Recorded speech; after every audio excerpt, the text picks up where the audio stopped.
कक्षा 6 एनसीईआरटी गणित प्रश्नावली 5 प्रारंभिक आकारों को समझना। आज की क्लास में इस प्रश्नावली की भूमिका मतलब सामान्य परिचय हम पढ़ेंगे। तो आज की ये क्लास आपको बहुत ही ध्यान से समझनी है, क्योंकि गणित में किसी भी प्रश्नावली के सवालों को हल करने से पहले यदि आपने उस प्रश्नावली की भूमिका मतलब सामान्य परिचय अच्छी तरह से समझ लिया तो आप उस प्रश्नावली के सवालों को बहुत ही आसानी से हल कर सकते हो। तो आपको भूमिका इसकी ध्यान से समझनी है, ठीक है ना। तो शुरू करते हैं। प्रारंभिक आकारों को समझना। आपके आसपास आप जितने भी आकार देखते हो वो सभी आकार या तो वक्रों से बने होते हैं या फिर रेखाखंडों से बने होते हैं। अब उनमें हमने अपने घरों पे देखे होंगे, बहुत सारे किनारे देखे हैं, कोणे देखे हैं, ठीक है। बहुत सारी आकृतियों में जैसे त्रिभुज देखा है, चतुर्भुज देखे हैं, बक्से देखे हैं। तो इन सभी को हम किस तरह से मापते हैं, इनको मापने का तरीका क्या क्या है। तो सबसे पहले हम इसमें सीखेंगे रेखाखंडों को मापना। तो सबसे पहले हम क्या देखेंगे इसमें, रेखाखंडों को मापना। अब रेखाखंडों को हम किस प्रकार से माप सकते हैं। अब सब रेखाखंड से आप परिचित हो। इससे पिछली जो प्रश्नावली है उसमें हमने अच्छी तरह से समझा है कि रेखाखंड क्या होता है। किसे कहते हैं रेखाखंड। रेखाखंड यानी कि जिसकी लंबाई फिक्स होती है, जिसको हम बढ़ा नहीं सकते, मतलब दो बिंदुओं को मिलाने वाला सबसे छोटा रास्ता क्या कहलाता है, रेखाखंड कहलाता है। मतलब इसकी जो लंबाई होती है वो फिक्स होती है, आप इसको घटा नहीं सकते, आप इसको बढ़ा नहीं सकते। और इसमें दो अंत बिंदु होते हैं। रेखाखंड में क्या होते हैं, दो अंत बिंदु होते हैं। और हमने पिछली क्लास में एक पढ़ी थी रेखा। अब ये रेखाखंड है, अगर हम इसको दोनों तरफ से ऐसे बढ़ा दें तो ये क्या हो जाती है, रेखा हो जाती है। रेखा का कोई फिक्स माप नहीं होता, जबकि रेखाखंड का क्या होता है, फिक्स माप होता है। रेखाखंड में दो अंत बिंदु होते हैं, जबकि रेखा में कोई अंत बिंदु नहीं होता। अब जैसे हमसे कह दिया कि ये 4 सेंटीमीटर का रेखाखंड आपको खींचना है, तो फिर आपको 4 सेंटीमीटर का ही खींचना है, जबकि रेखा में कोई माप नहीं होगा। तो ये जो 4 सेंटीमीटर है वो इस रेखाखंड की क्या कहलाएगी, इस रेखाखंड की लंबाई कहलाएगी, ठीक है ना। तो सबसे पहले हम यही सीखेंगे कि रेखाखंडों को आप किस तरह से माप सकते हो। तो रेखाखंड को मापने का हमारे पास 3 तरीके हैं। कितने तरीके से माप सकते हैं, 3। सबसे पहले है देख कर तुलना करना।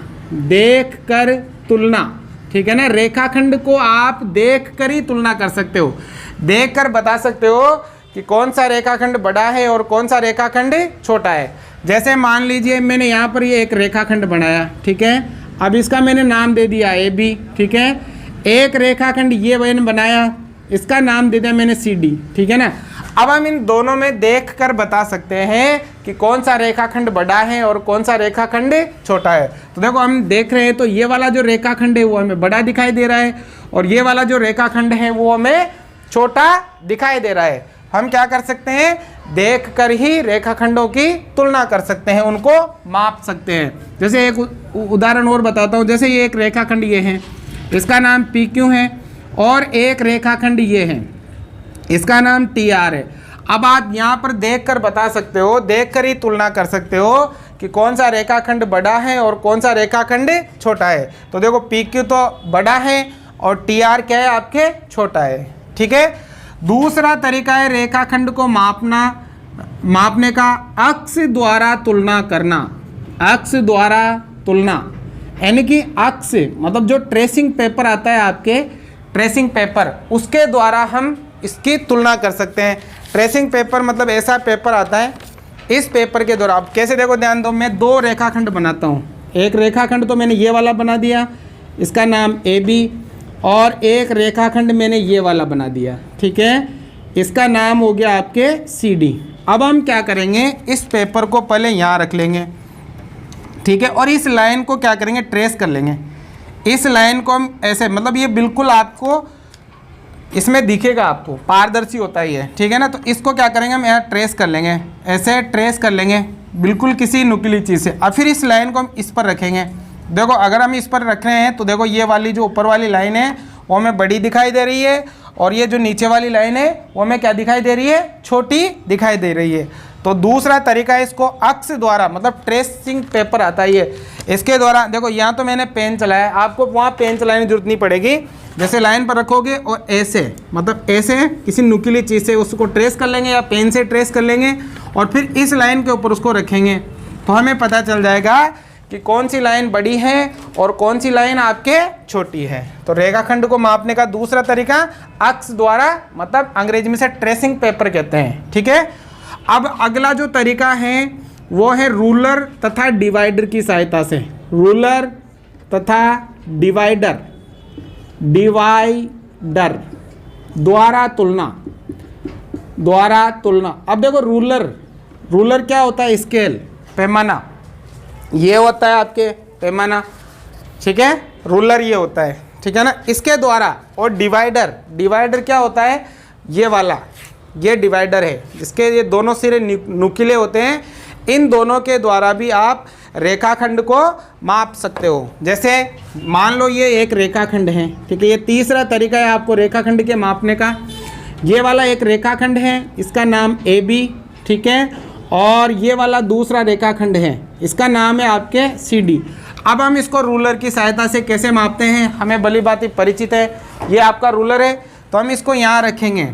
जब हमने इसको मापा तो सपोज कीजिए ये वाली जो लाइन है वो हमारे पास आ रही है 5.4 सेंटीमीटर। ये वाला जो रूलर है वो आपके सेंटीमीटर में आता है, ठीक है ना। अब हम क्या करेंगे, इस दूसरी लाइन को भी माप लेंगे। जब मैंने इस लाइन को मापा तो ये वाली जो लाइन आ रही है मेरे पास वो आ रही है 4.7 सेंटीमीटर, ठीक है ना। अब देखो हम आसानी से बता सकते हैं कि इन दोनों में से कौन सी लाइन आपके बड़ी है। तो ये वाली लाइन बड़ी है और ये वाली लाइन क्या है? छोटी है। तो इस प्रकार से रेखाखंड को आप किसकी सहायता से माप सकते हो? रूलर की सहायता से, ठीक है। अब डिवाइडर से हम किस प्रकार से तुलना कर सकते हैं? डिवाइडर के जो दोनों नुकीले सिरे हैं उनको हम क्या करेंगे, इन दोनों के जो अंत बिंदु हैं वहाँ पर रखेंगे। ये हमने माप लिया। अब इसी माप को रखते हुए डिवाइडर को हम यहाँ रखेंगे। देखो जब हमने यहाँ रखा तो इस पूरी लाइन पर नहीं आया, मतलब पहले इस लाइन पर रखा तो ये माप आया। अब हम इस लाइन पर रखते हैं तो देखो ये वाली लाइन बड़ी है ना, तो ये वाली लाइन बड़ी है और ये वाली लाइन क्या है आपके? छोटी है। तो इस प्रकार से आप डिवाइडर और रूलर की सहायता से भी रेखाखंड को माप सकते हो। तो समझ में आ गया? रेखाखंड को हम 3 तरीके से तुलना कर सकते हैं। पहले तो देखकर ही बता सकते हैं कि कौन सा बड़ा है और कौन सा छोटा है। फिर दूसरा अक्स द्वारा, यानी कि हम उसको ट्रेस करके भी बता सकते हैं। तीसरा है रूलर तथा डिवाइडर की सहायता से भी हम रेखाखंड को माप सकते हैं। आगे तीनों चीजें समझ में। अब आगे देखते हैं, पहले इनको उतार लो। अब हम बात करते हैं कोण की। पहले तो हमने बात किसकी करी थी? रेखाखंड की, ठीक है ना। अब देखो कोण, अब कोण के बारे में अपने पिछली जो प्रश्नावली इसमें पढ़ा है। कोण क्या होता है?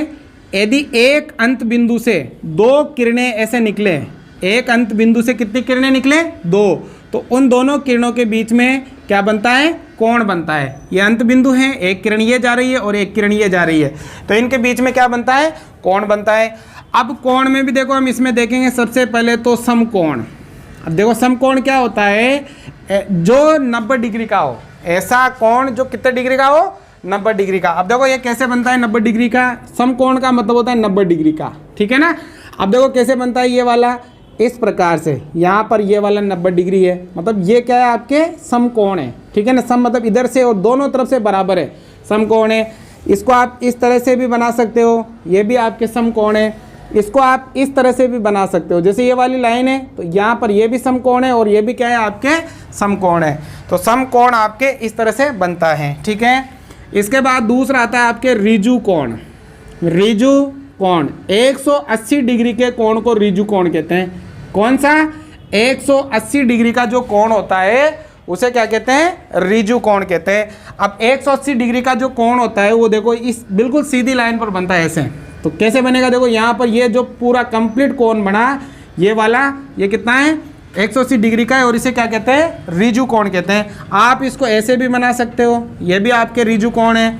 आप इसको ऐसे भी बना सकते हो, ये भी आपके क्या है? रिजु कोण है। तो समझ में आ गया। इसके बाद है आपके प्रतिवृत्ति कोण। प्रतिवृत्ति कोण, अब देखो ये क्या होता है? प्रतिवर्ती कोण, ऐसा कोण जो 180 से तो ज़्यादा हो, 180 डिग्री से क्या हो, ज़्यादा, ठीक है ना, और 360 डिग्री से कम हो। 180 से तो ज़्यादा हो और 360 डिग्री से क्या हो, कम हो, वो कौन सा कोण कहलाता है, प्रतिवर्ती कोण कहलाता है। और ये कैसे बनेगा, ये आपके इस प्रकार से, मतलब इस तरफ जो बनेगा ना वो आपके कौन सा कोण कहलाएगा, प्रतिवर्ती कोण कहलाएगा। मतलब जो 180 डिग्री से तो अधिक हो और 360 से क्या हो, कम हो, वो क्या कहलाता है, प्रतिवर्ती कोण कहलाता है। और जो हम इस प्रश्नावली में प्रतिवर्ती कोण पढ़ेंगे वो 270 डिग्री पे पढ़ेंगे, मतलब 270 डिग्री का हम इसमें प्रतिवर्ती कोण के बारे में हम इसमें देखेंगे, ठीक है। और अगला जो कोण होता है वो होता है आपके संपूर्ण कोण, संपूर्ण, कंप्लीट एंगल कहते हैं अंग्रेजी में, संपूर्ण कोण।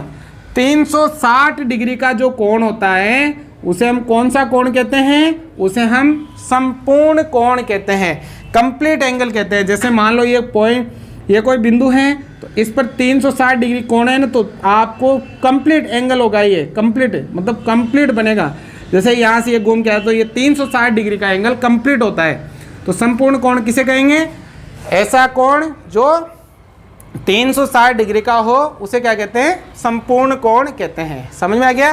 तो कोण के बारे में, कोण किसे कहते हैं, जब एक अंत बिंदु से दो किरणें निकलती हैं तो उनके बीच में जो बनता है वो क्या कहलाता है, कोण कहलाता है। अब इसमें हम समकोण देखा जो 90 डिग्री का है वो इस तरह से बनता है। ऋजु कोण जो 180 डिग्री का होता है वो ऋजु कोण होता है, वो इस तरह से बनता है।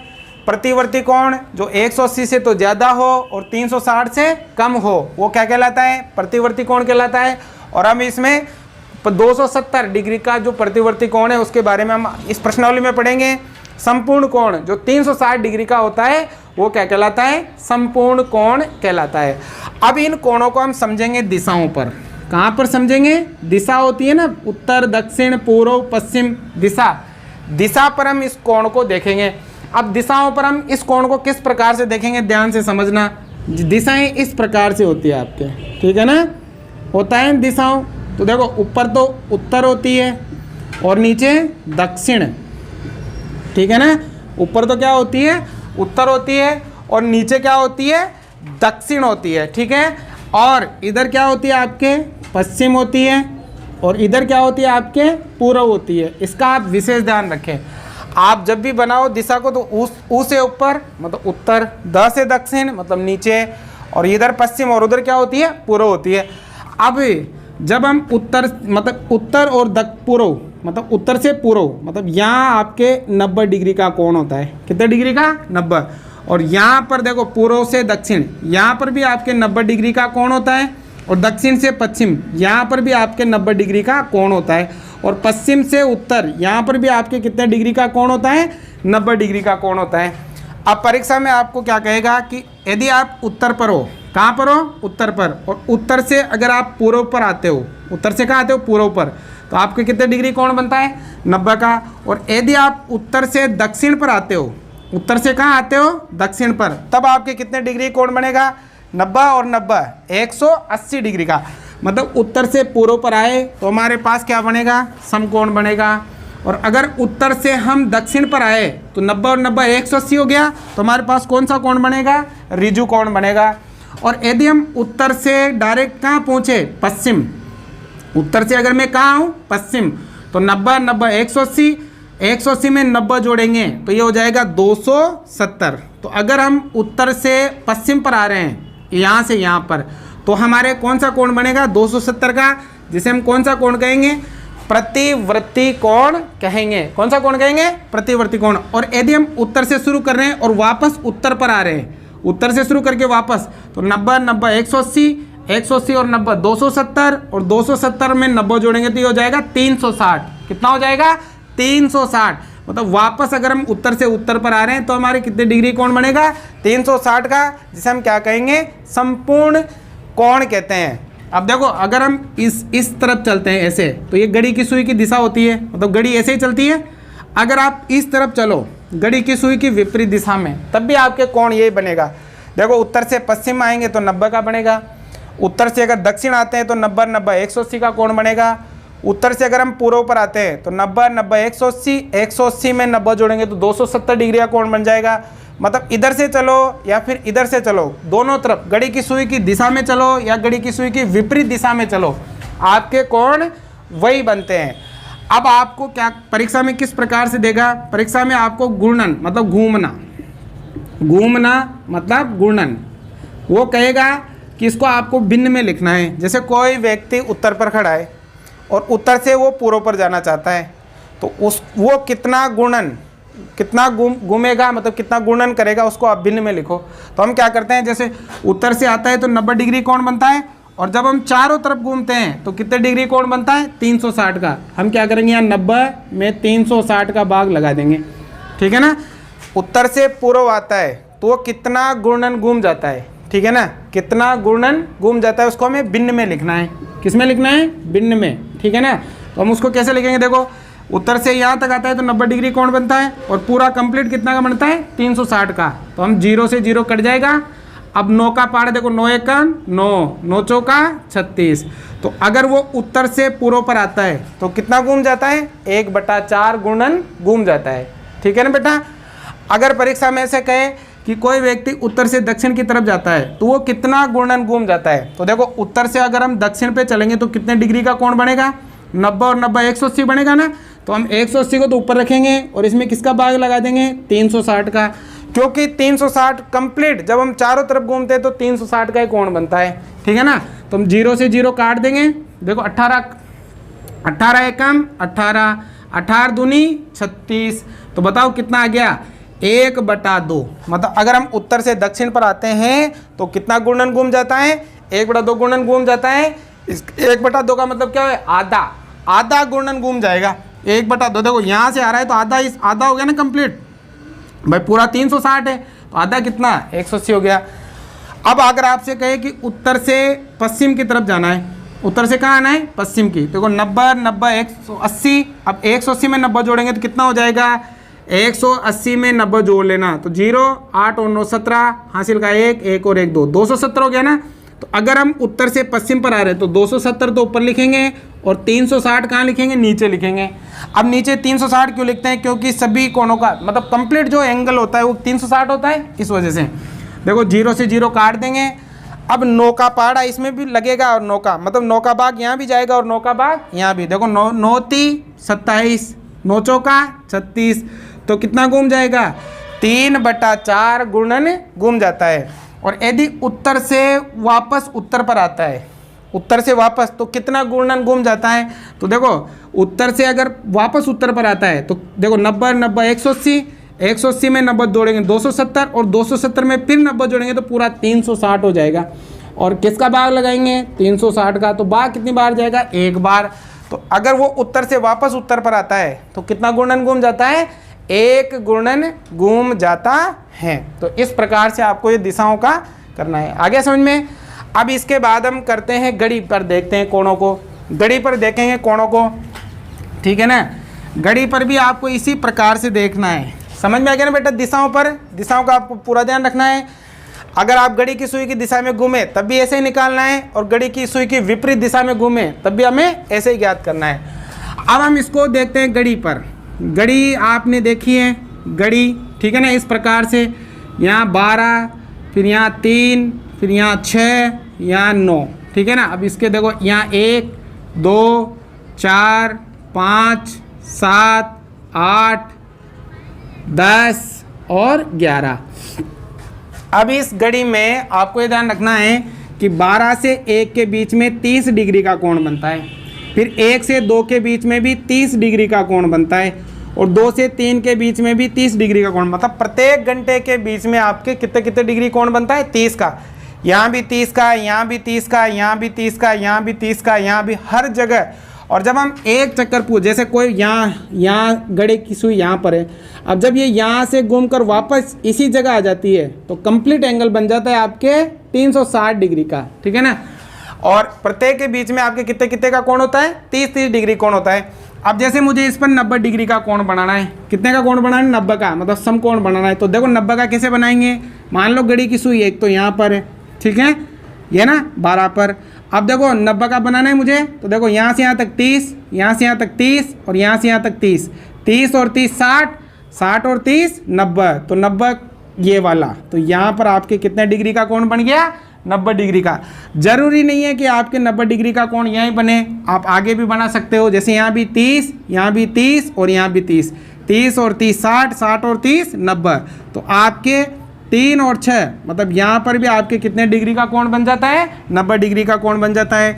आप इधर भी देखो 30 और 30 60, 60 और 30 90, अगर आप 6 और 9 के बीच में भी आपके 30 डिग्री का कोण बन जाता है। 9 और 12 के बीच में देखो 30 30 60, 60 30 90, यहाँ पर भी आपके 90 डिग्री का कोण बन जाता है। ठीक है, अगर मान लो मुझे इसी घड़ी में 180 डिग्री का कोण बनाना है, तो देखो ये 12 6 या 3 और यहाँ 9, तो यहाँ 4 5 7 8 10 11 1 ये 2, ठीक है ना। 180 का कोण बनाना है, कितने का, 180 का। तो मान लो एक यहाँ पर है 12 बजे पर, अब 180 का कैसे बनेगा, देखो ध्यान देना इधर, 30 और 30 60, 60 और 30 90, 3 बार में कितना बनता है, 90 बनता है। तो देखो वापस 1 2 3 बार में वापस कितना बनेगा, 90, तो 90 और 90 कितना होता है, 180। तो 30 और 30 60, 60 और 30 90, 90 और 30 100, देखो 3 में तो 90 हो गया और फिर ये 3 में 90, 90 90 180 होता है। तो अगर आपको 180 का बनाना है तो बिल्कुल सीधी लाइन बनती है, देखो 12 से 6 पे, तो यहाँ पर इधर भी 180 है और इधर भी कितना है, 180 है। आप जरूरी नहीं है कि यहीं बनाओ, आप और जगह, जैसे मान लो कोई सुई यहाँ पर 2 बजे पर है, ठीक है ना। अब अगर मैं 180 का बनाना है तो कितने लेने हैं, 6। अगर 90 का बनाना है आपको 3 लेने हैं, 180 का बनाना है 6 लेने हैं। तो देखो 1 2 3 4 5 6 आ गया 8 पर, तो ये 8 पर बन जाएगा, बिल्कुल सीधा बनेगा ये, ठीक है ना। 2 से कहाँ पर, 8 पर, तो ये बन जाएगा आपके कितना, 180 डिग्री का कोण। 90 का बनाना है आपको 3 खाने लेने हैं, 180 का बनाना है आपको 6 खाने लेने हैं। अब मान लो हमें 270 डिग्री का बनाना है, मतलब प्रतिवर्ती कोण बनाना है, ठीक है ना। अब 270 का बनाना है तो देखो 1 2 3 4 5 6, ये तो 180 हो गया। अब 180 में 90 और जोड़ लेंगे, कितना जोड़ लेंगे, 90। तो देखो 1 2 3 30 30 60 30 90 जोड़ लिया ना, 1 2 3 जोड़ते ही आपके ये सुई कहाँ आ गई, 11 पर आ गई। कहाँ आ गई, 11 पर। मतलब यहाँ पर जो आपके ये वाला कोण बना, वो कौन सा कोण बन गया, आपके प्रतिवर्ती, मतलब 270 डिग्री का कोण बन जाता है। तो 270 डिग्री के कोण के लिए 1 2 3 4 5 6 7 8 9 कितने खाने लेने पड़ेंगे, 9। 90 के लिए आपको 3 खाने चाहिए, 180 के लिए आपको 4 खाने चाहिए, कितने 6 खाने चाहिए, और 270 के लिए आपको कितना, 9 खाने चाहिए, ठीक है ना।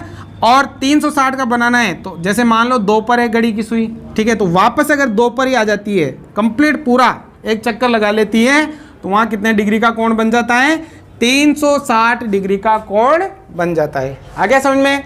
अब आपके सवाल कैसे पूछे जाएंगे, जैसे मान लो ये घड़ी की, ये घड़ी है, ठीक है, इसमें यहाँ 12 1, ध्यान से समझना बेटा, पूरी चीज़ों को आसानी समझ में आ जाएगा, और जब हम सवाल करेंगे आपको और आसानी समझ में आएगा।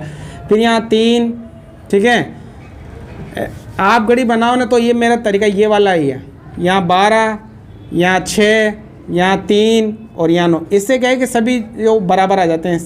यहाँ कितना आएगा आपके 7, यहाँ 8, यहाँ 10, यहाँ 11, यहाँ 1, यहाँ 2, यहाँ 4 और यहाँ 5, ठीक है ना।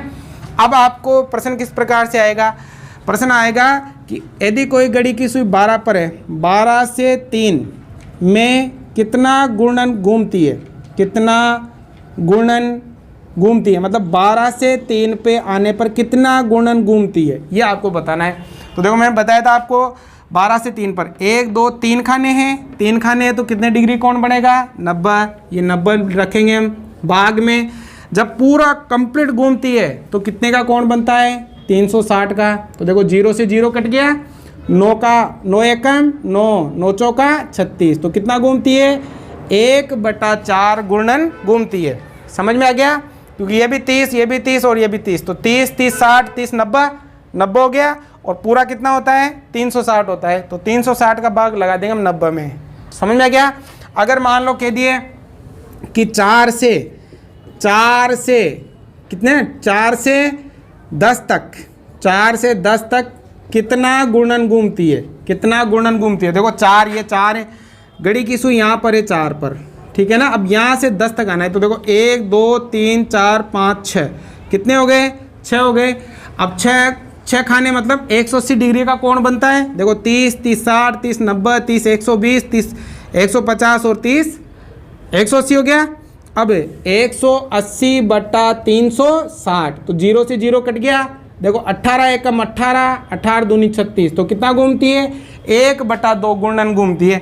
मतलब यहाँ से यहाँ तक पहुँचने में मतलब आधा घूर्णन हो जाएगा, हो गया ना आधा कंप्लीट। देखो आधा घूर्णन हो गया, ठीक है ना, इस प्रकार से। और इसका उल्टा भी पूछ सकता है, यदि 1/4 घूर्णन घूमती है तो वो कितने डिग्री का कोण बनाती है?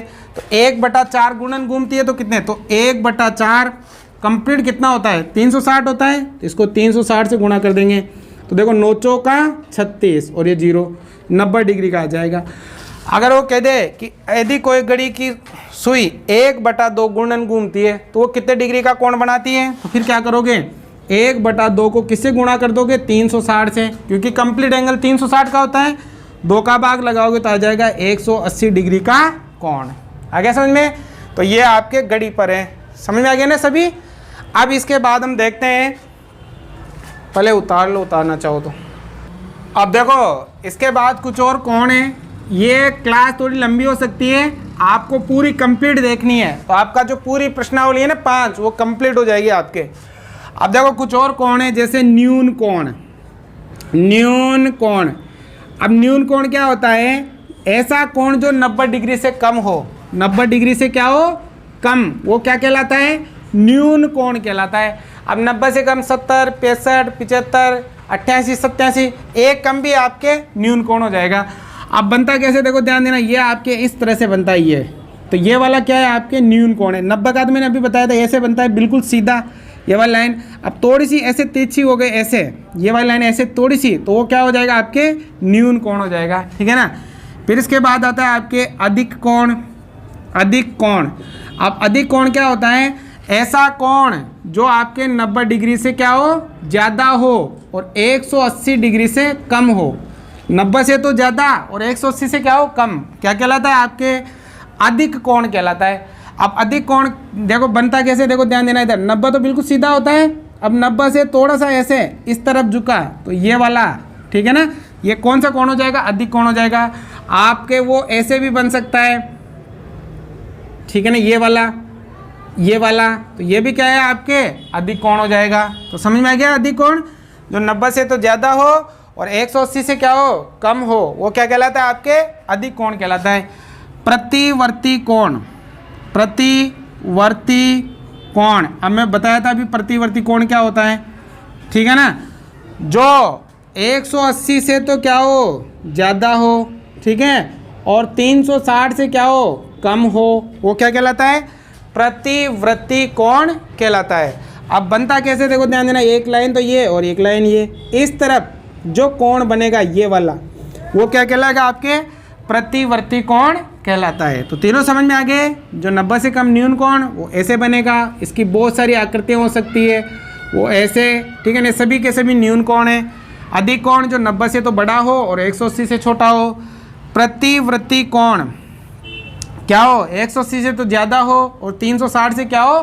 कम हो, वो प्रतिवर्ती कोण हो जाएगा आपके। अब कोणों को किस प्रकार से मापते हैं? कोणों को मापना, ठीक है ना, किस तरह से हम कोणों को मापते हैं? तो कोणों को मापने के लिए हम डी का प्रयोग करते हैं, चांदे का प्रयोग करते हैं, डी का। जो आपका ज्योमेट्री बॉक्स आपके पास होगा ना, उसमें आपको ने देखा होगा, ये इस चांदे की सहायता से हम कोणों को क्या करते हैं? मापते हैं। अब देखो कोणों को हम किस प्रकार से मापेंगे। जैसे मान लीजिए कि ये एक कोण है, ठीक है, न्यून कोण है ये वाला। अब इस कोण को हमें मापना है। हम क्या करेंगे? इस चांदे में बिल्कुल यहाँ पर सेंटर पर आपका एक पॉइंट आएगा, ऐसे बिल्कुल आएगा। तो हम क्या करेंगे? इस सेंटर पॉइंट को यहाँ पर रखेंगे, ठीक है, तो ये रख दिया मैंने। और ये वाली जो लाइन है, इस लाइन पर हम इस लाइन को मिला देंगे। और अब हम इधर चेक करेंगे कि ये वाली जो लाइन है वो कहाँ पर निकल रही है। अब देखो ये वाली जो लाइन है यहाँ पर रखा मैंने, तो ये देखो ये वाली जो लाइन है यहाँ से निकल रही है 60 डिग्री से। ये देखो यहाँ आपको पता, देखो यहाँ से शुरू किया 0, 10, 20, 30, 40, 50, 60, तो यहाँ पर जो ये कोण बनता है वो कितने डिग्री का बन रहा है? 60 डिग्री का कोण बन रहा है, ठीक है ना। अब जैसे मान लो कि बड़ा हुआ कोण आ गया ये वाला, ठीक है ना, कोण कोई सा भी हो उसको आप माप सकते हो, ये वाला। अब इस कोण को मुझे मापना है तो मैं कैसे मापूंगा? यहाँ पर भी मैं यह रखूँगा, ठीक है ना, ये सेंटर पॉइंट यहाँ पर रखूँगा मैं इस जगह पे, और इस लाइन को मैं मिलाऊंगा ऐसे, और हम इधर देखेंगे तो देखो ये बन रहा है आपके 150 का, मतलब मेरे यहाँ लगभग 150 पे आ रहा है, ठीक है ना। तो ये कितने डिग्री का कोण बन गया? 150 डिग्री का कोण है। 150 डिग्री का कौन सा कोण है? अधिक कोण है। अब जो प्रतिवर्ती कोण है उसको बनाते कैसे हैं, पहले ये समझ लो आप, प्रतिवर्ती कोण बनता कैसे है। माप लोगे ना कोणों को, आप कोण इस तरह भी बन सकता है, कोण यहाँ भी हो सकता है, और कोण इस पर कहीं पर बीच में पॉइंट लेकर भी बनाया जा सकता है। तो कोण आपके कोई सी भी जगह पर बन सकता है। अब देखो प्रतिवर्ती कोण बनता कैसे है, पहले उसको समझ लो आप। मान लो कि प्रतिवर्ती कोण कहते किसे हैं? जो 180 से तो ज़्यादा हो और 360 से कम हो। मान लो कि आपको 220 डिग्री का कोण बनाना है। अब आप उसको कैसे बनाओगे, ठीक है ना। देखो कैसे बनाएंगे, जब भी हमें प्रतिवर्ती कोण बनाना हो 180 डिग्री से ऊपर वाला, तो हम क्या करेंगे, उसको 360 में से घटा लेंगे, 360 में से माइनस कर लेंगे उसको। देखो 0, 6 में से 2 गया तो 4, और 3 में से 2 गया तो 1, मतलब अब हमें 140 डिग्री का कोण बनाना है। कितने का? अब कैसे बनाएंगे, देखो सबसे पहले तो हम एक लाइन बना लेंगे, ऐसे एक लाइन खींच लेंगे, खींच ली लाइन ऐसे। अब हम क्या करेंगे, इस चांदे को ऊपर की तरफ न रखते हुए हम नीचे की तरफ रखेंगे यहाँ पर, ठीक है ना। ऊपर की तरफ नहीं रखनी है जी, नीचे की तरफ रखनी है। सेंटर पॉइंट को यहाँ सेंटर पर लेना है और इस लाइन को ऐसे मिलाना है। अब हमें 140 का कोण बनाना है। कितने का? 140 का। तो अब हम देखो ध्यान देना, इधर यहाँ से शुरू करेंगे हम, यहाँ से 0, 10, 20, 30, 40, 50, 60, 70, 80, 90, 100, ये ठीक है ना, ये आ रहा है, और ये आ गया मेरा 140, ठीक है, इस जगह पर। तो हम क्या करेंगे, इसको ऐसे मिला देंगे, ठीक है। तो यहाँ पर इस तरफ जो आपका ये वाला कोण बना, वो कितना डिग्री का कोण बन जाएगा? 220 डिग्री का कोण बन जाएगा, ठीक है ना। तो आपको जब भी प्रतिवर्ती कोण बनाने के लिए कहे तो आपको उसको क्या करना है, 360 में से घटाना है। एक और बताता हूँ, जैसे मान लो कि आपको 260 डिग्री का कोण बनाना है, तो देखो 260 180 से ज़्यादा है, तो पहले हम इसको 360 में से घटा लेंगे। 360 में से घटाएंगे 260 को, देखो 0, 6 में से 6 गया तो 0, 3 में से 2 गया तो 1। मतलब अगर हमें 260 का बनाने के लिए कहा गया है, हमें कितना का बनाना है? 100 का बनाना है, ठीक है। तो हम क्या करेंगे, ऐसे लाइन खींच लेंगे, ये लाइन खींच ली मैंने। अब प्रतिवर्ती कोण है, तो हम इस जो ये डी है अपनी चांदा है, इसको हम नीचे की तरफ लगाएंगे ऐसे। ये सेंटर वाला यहाँ रखना है, यहाँ कोण बनाना है तो वहाँ बनाना है तो फिर वहाँ रखना पड़ेगा, ठीक है ना। यहाँ बना रहे हम तो यहाँ रखेंगे, और आपकी इस लाइन को हम मिला लेंगे ऐसे, ठीक है। अब क्या करेंगे, हमें 100 का बनाना है, तो यहाँ से शुरू करो, 0, 10, 20, 30, 90, और ये आ गया 100, ठीक है ना। अब क्या करेंगे, हम इसको मिला देंगे। जैसे आप इसको मिलाओगे ऐसे, तो आपके कितने डिग्री का कोण बन जाएगा? 260 डिग्री का कोण बन जाएगा, ये इस तरफ 260 का। तो जब भी हमें प्रतिवर्ती कोण बनाना हो तो हम क्या करें, उसको 360 में से माइनस कर लेंगे, 360 में से घटा लेंगे। और कोणों को हम किस प्रकार से मापेंगे? कोणों को हम चांदे की सहायता से मापेंगे। जब प्रश्नावली में आएंगे तो और अच्छी तरह से हमें समझ में आ जाएंगे, ठीक है। अब इसके बाद आते हैं आपके, ये समझ में आ गया ना सभी? ध्यान से समझते रहना बेटा, ठीक है ना। अब देखो इसके बाद आते हैं आपके लंब और लंब समद्विभाजन, लंब समद्विभाजन, ठीक है ना, लंब और लंब समद्विभाजन, ठीक है ना। अब देखो लंब समद्विभाजन क्या होता है, समद्विभाजन, एक सेकेंड। अब देखो इसके बाद है आपके लंब और लंब समद्विभाजक, लंब और लंब समद्विभाजक, लंब समद्विभाजक, समद्विभाजक। अब देखो लंब और लंब समद्विभाजक क्या होते हैं, ये ध्यान समझ लो। लंब मतलब 90 डिग्री का कोण, और लंब समद्विभाजक मतलब 90 डिग्री का कोण भी और समद्विभाजक मतलब दो बराबर भागों में। देखो कैसे ध्यान देना, जैसे ये कोई रेखाखंड है, अगर मुझे इस पर लंब खींचना है तो मैं इस पर लंब कोई सी भी जगह खींच सकता हूँ। जैसे मैंने यहाँ मतलब ये बन गया 90 डिग्री कोण, मैं इसको यहाँ भी खींच सकता हूँ, कहीं पर भी खींच सकता हूँ। तो जैसे मान लो कि इस लाइन को, जैसे ये मैंने रेखाखंड खींचा, इसका नाम क्या है ए बी। अब मैंने इस पर ये लंब खींचा, ठीक है, मतलब यहाँ 90 डिग्री कोण बना है, इसका नाम क्या है सी डी। अब मैं इसको कैसे लिख सकता हूँ, इसको मैं लिख सकता हूँ सी डी लंब है ए बी पर। सी डी किस पर लंब है, ए बी पर, मतलब ये जो चिन्ह है वो किसका है, लंब का है। तो समझ में आ गया लंब क्या होता है। अब लंब समद्विभाजक, लंब समद्विभाजक क्या करना पड़ेगा आपको, बिल्कुल बीच में, बिल्कुल देखो 90 डिग्री का कोण ही बनेगा, लेकिन ये वाली जो लाइन है वो दो बराबर भागों में बढ़ जाएगी। ये इस रेखाखंड के बिल्कुल बीच में आएगा, बिल्कुल बीच में बनाना है ये वाला लंब समद्विभाजक। लंब तो आप कहीं पर भी बना सकते हो, और लंब समद्विभाजक आपको क्या करना है, बिल्कुल बीच में बनाना है, ठीक है। तो ये हो गया आपके लंब और लंब समद्विभाजक। इसके बाद है आपके त्रिभुजों का वर्गीकरण। त्रिभुज, त्रिभुज अब देखो त्रिभुज क्या होता है, तीन भुजाओं से, तीन रेखाखंडों से बना बहुभुज क्या कहलाता है, त्रिभुज कहलाता है। ये तीन रेखाखंड है ऐसे, ये क्या कहलाता है, त्रिभुज कहलाता है।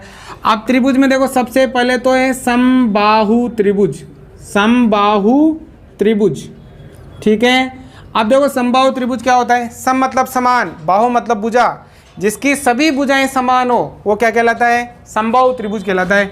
जैसे मैंने एक त्रिभुज ये बनाया, अब इसकी ये भुजा 3 है, ये भी 3 और ये भी 3, इसका मतलब तीनों भुजाएं बराबर हैं। ये कौन सा त्रिभुज है, समबाहु त्रिभुज है। नंबर 2 पे है समद्विबाहु त्रिभुज, समद्विबाहु त्रिभुज। अब देखो समद्विबाहु त्रिभुज क्या होता है, सम मतलब समान, दी मतलब दो, बाहु मतलब भुजा, जिसकी दो भुजा समान हो वो क्या कहलाता है, समद्विबाहु। जैसे ये कोई त्रिभुज है, अब इसमें ये 4 है, ये 4 है और ये 5 है, इसका मतलब दो भुजाएं बराबर हैं, इसका मतलब ये कौन सा त्रिभुज है, समद्विबाहु त्रिभुज है। और नंबर 3 पे है विषम बाहु त्रिभुज, विषम बाहु त्रिभुज।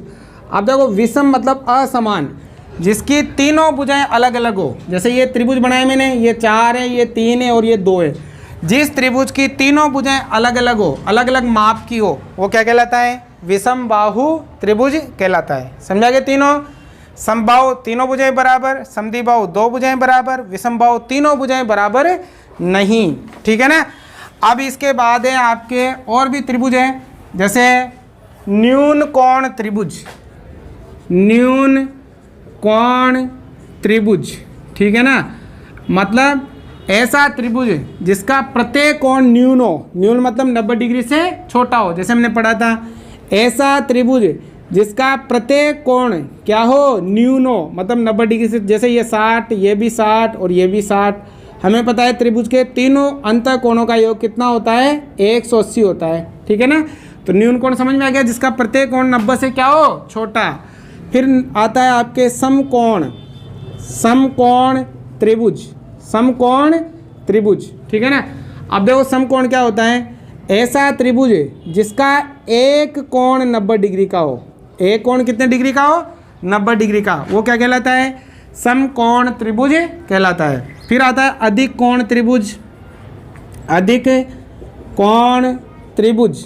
अब देखो अधिक कोण त्रिभुज क्या होता है, जिसका एक कोण अधिक हो, जिस त्रिभुज का एक कोण क्या हो, अधिक, अधिक मतलब 90 से बड़ा हो।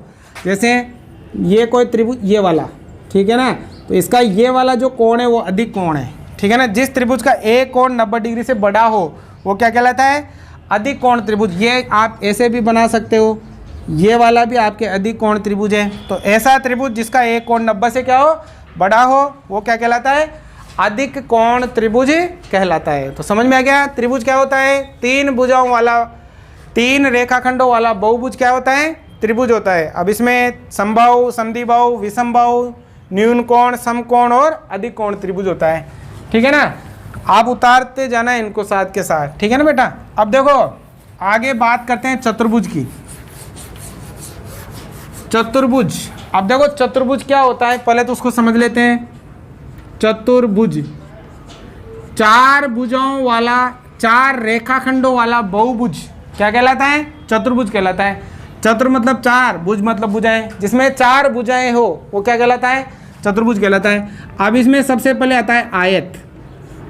आयत भी एक चतुर्भुज है। अब आयत क्या होता है? जिसकी आमने सामने की भुजाएं बराबर हो, ऐसा चतुर्भुज जिसके आमने सामने की भुजाएं क्या हो? बराबर। मतलब ये वाली भुजा इसके बराबर और ये वाली भुजा इसके बराबर, और प्रत्येक कोण 90 डिग्री का हो। प्रत्येक कोण कितना हो? 90 डिग्री का। वो क्या कहलाता है? वो कहलाता है आपके आयत। आमने सामने की भुजाएं बराबर और प्रत्येक कोण कितने डिग्री का? 90 डिग्री का, आयत कहलाता है। फिर आता है आपके वर्ग। क्या आता है? वर्ग। वर्ग भी आपके चतुर्भुज ही है।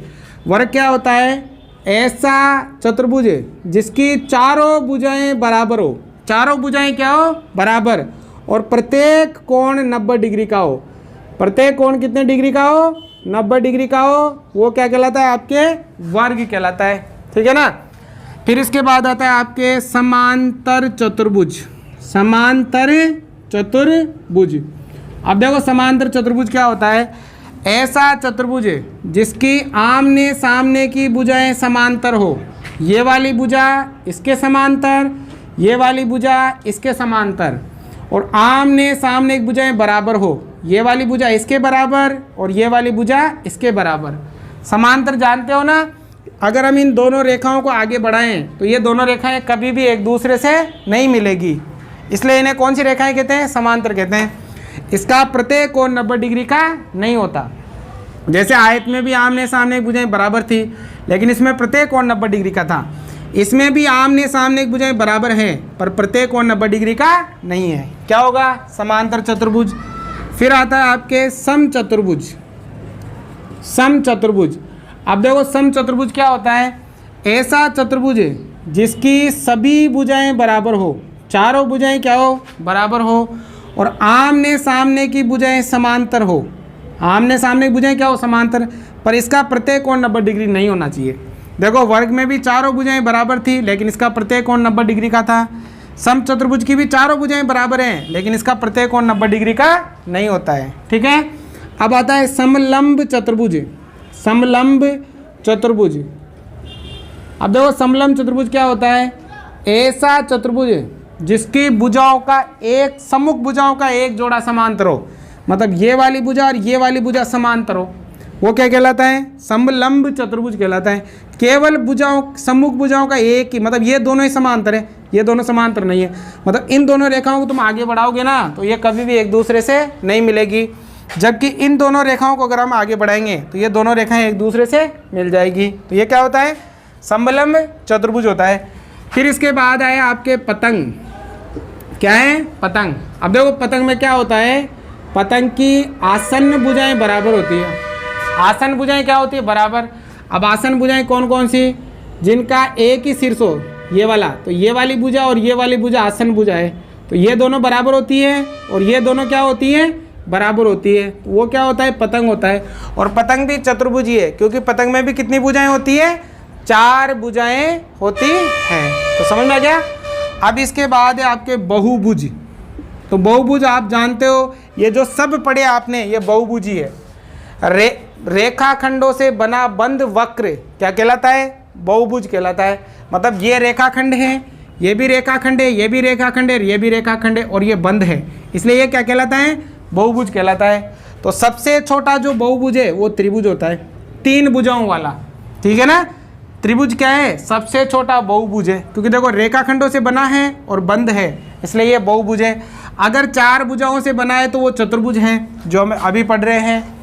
अगर 5 भुजाओं से बन रहा है, 5 भुजाओं से, 1 2 3 4 5, तो ये पंचभुज कहलाता है। क्या कहलाता है? पंचभुज। अगर 6 भुजाओं से बना है, कितनी भुजाओं से? 6 भुजाओं से, तो ये कहलाता है षटभुज। षष्ठभुज। षष्ठभुज कहलाता है। क्या कहलाता है? षष्ठभुज कहलाता है। अगर 7 भुजाओं से बना है तो सप्तभुज। 8 भुजाओं से बना है तो क्या कहलाता है? अष्टभुज कहलाता है। तो ये क्या होता है? आपके बहुभुज होता है। और अब आपके जो लास्ट बचा है वो है आपके त्रिविमीय आकार। त्रिविमीय आकार। त्रिविमीय आकार अब देखो त्रिविमीय आकार क्या होते हैं, जिसको हम चारों तरफ से देख सकते हैं, चारों तरफ से देख सकते हैं, या जिसमें फलक होते हैं, फलक, जिसमें किनारे होते हैं, ठीक है, और जिसमें कोर होती है, ये तीन चीज़ें होती है, वो क्या कहलाती है, त्रिविमीय आकृति कहलाती है। जैसे अपने घरों में बक्सा देखा है, अलमारी देखी है, गेंद देखी है, आइसक्रीम कोन जिसमें आइसक्रीम खाते हैं ना वो देखा होगा, ये सब के सब किसके उदाहरण हैं, ये त्रिविमीय आकार है। जैसे ये मैं एक बक्सा बनाता हूँ, ठीक है ना, ये वाला, ये बनाया मैंने एक बक्सा, तो इसको हम क्या कहेंगे, त्रिविमीय आकार कहेंगे। देखो इसमें हमारे पास फलक है, फलक मतलब ये वाला भाग कंप्लीट, ये वाला भाग, ये, अब इसको हम ऊपर से देख सकते हैं, नीचे से देख सकते, इधर से देख सकते हो, इधर से देख सकते हो, और पीछे से भी देख सकते हो, ठीक है ना। तो ये क्या है आपके, ये, और इसमें किनारे भी हैं, किनारे मतलब ये वाले कोणे, ठीक है ना, और कोर मतलब ये वाली, इसमें लाइनें भी हैं, ठीक है ना। तो तीनों चीज़ें इसके अंदर हैं। अब आप गेंद का उदाहरण ले लो, गेंद को भी क्या है, आप चारों तरफ से देख सकते हो, ठीक है। आइसक्रीम कोन ले लो, आइसक्रीम कोन ये वाला, ठीक है ना, तो ये भी क्या है, एक त्रिविमीय आकार है। इसके अलावा और उदाहरण ले सकते हो आप, जैसे मेरे पास ये डिब्बा है, ठीक है ना, ये वाला, अब तो ये डिब्बा भी क्या है, ये भी आपके त्रिविमीय आकार है, क्योंकि देखो इसको हम सभी साइड से देख सकते हैं, ठीक है ना। इस प्रकार से सभी जो पॉइंट है आपकी प्रश्नावली के वो लगभग अब ख़त्म हो गए हैं। और उदाहरण आपके पीछे दे रखे हैं, देखो ये त्रिविमीय आकार के, वो आए वहाँ से आप लोग देख लीजिएगा, ठीक है ना, जिसमें फलक, किनारे और कोर की जगह शीर्ष दे रखे हैं, इसमें तो शीर्ष लिख लो आप, शीर्ष, शीर्ष मतलब ये वाले, ठीक है ना, और किनारे मतलब आप इस लाइन और किनारे हैं, ठीक है ना बेटा, ये सभी है। और बाकी अब बहुत लंबा हो गया ये वीडियो, तो हम अभी जो बाकी के जो भी बचे होंगे वो हम प्रश्नावली में कंप्लीट करेंगे। आपको कितना समझ में आया वो मुझे ज़रूर बताइएगा, ठीक है।